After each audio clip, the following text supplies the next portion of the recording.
Some sidewalk art promoting diversity was added to downtown Naperville's Water Street.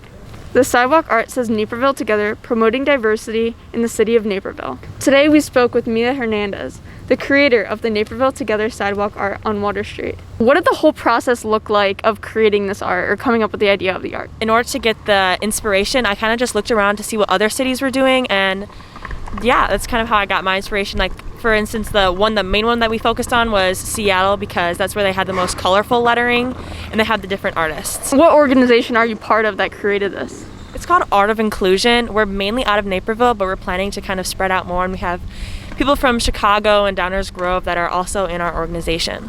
So what is the organization focused around? What is it based off of?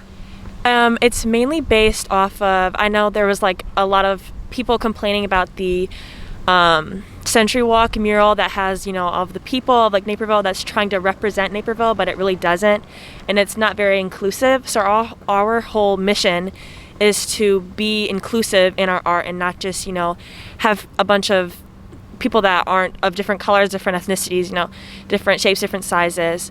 And we really want to include everyone and make sure that visitors and citizens, people from out of country even, when they come here, they can see themselves in our art. What is the meaning behind the words Naperville Together? Basically, Naperville Together means that together we will fight through things together, and we will not leave people in the shadows, and we will not leave anyone behind, and that as a community we will stick together and we will not be separated in any way, shape, or form. And how long did the whole process take of creating or even painting the art?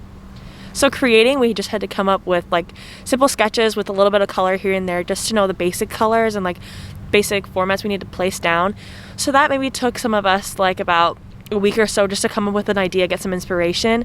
But to actually put the letters down, it took some of us about 12 to 14 hours to do. Some of us were here the day actually that they were putting down the letters, the 19th, and then we came back again the next weekend, which was when the main event was, which was the 26th, and we had to finish up then.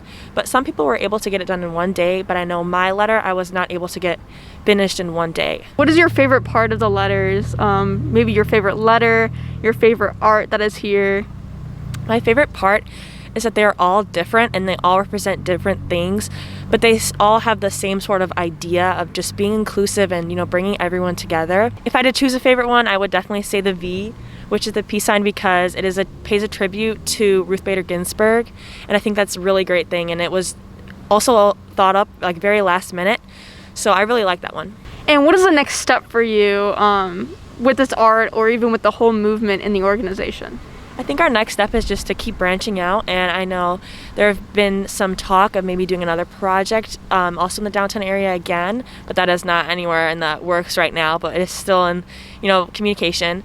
But I think definitely our next step is to just keep doing what we're doing, keep doing art, and next year we're actually planning on doing another mural. And so hopefully we can have all the details sorted out by then, and I can update everyone. For more information on this story and other stories, check us out at centraltimes.org or on our socials at Central Times. For Central Times, I'm Katie Dalton.